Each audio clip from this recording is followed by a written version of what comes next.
Salam Salam Murid. waaw ñu ngi si jaaree da nga def mbaa ngi si jàmm Moussa Mbaye la. Moussa Mbaye. waaw macha allah ñu ngi gis ni yaa yor wàllu organisation bi ci wàllum hygiène.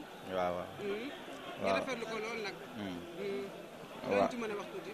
waaw ñun daayira Fatul Xafa lañ bokk. xam dafa bëri ay section man maa jiite wàllu hygiène bi. waaw comme bu ñu xëyee dañuy bale jumaa ji ba mu set mooy li wër jumaa ji yëpp ci biir ak si biir yëpp dañu koy bale ba mu set.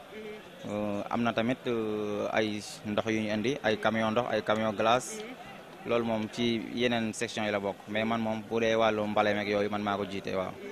léegi mën nga maa wax ni kañ nga ko tàmbali macha allah ndax ko gis fii set gi mu set xam ni li yombul daal.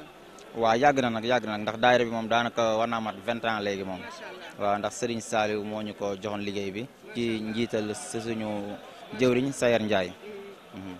jëwriñ ñoo gisee màggalu Seexul Xadim bi le sauveur de l'humanité macha allah xoolal mbooloo mi di ñëw mel ni ñu ngi doog a màggal si noo gisee màggal bi. waaw seen sëñ Tuubaa rek ndaxte sëñ Tuubaa moom amul tànki ginnaaw tànki kanam rek la am.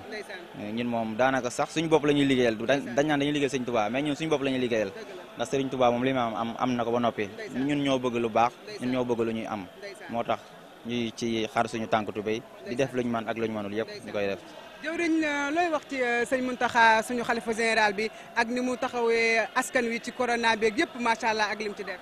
waaw borom mbégte mi ma ne borom mbégte mi laa ko tuddee wax dëgg yàlla suñu maam la suñu papa la suñu lépp la billaahi man su ma gisee damay bég wax dëgg yàlla rëy nga njëkk a gis barki yàlla non sëñ Mountakha fan wu gudd lool Mbàkke te wér gi am na ci solo jal na ko fi yàlla bàyyi mu yàgg suñu kanam yàgg ñoo jiite ba naal yi mu naal yëpp mu eggale ko ak jàmm ba naal yeneen naal ñu ànd ko ak moom. waaw liggéey bi nag moom duñ ne metti na mais ndax Serigne Touba boo koy liggéeyal dafay mel ni dafa am leneen looy àndal doo ko yëg daal ndax ñun 6 heures du matin lañ jóg fii di bale ba 1 heure ak naaju ni mu tàngee nii mais doo ko yëg instant bi gis nga nit ñi ñu ngi ñëw te daanaka ak tàngaay bi nii jumaa ji mooy loolu daal.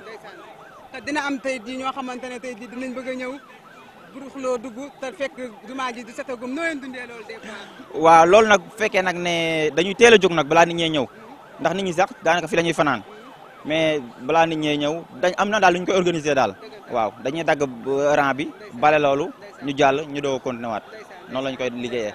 maa ngi rafetlu bu baax kàddu yi. ñoo gën a bég ñoo gën a bég merci.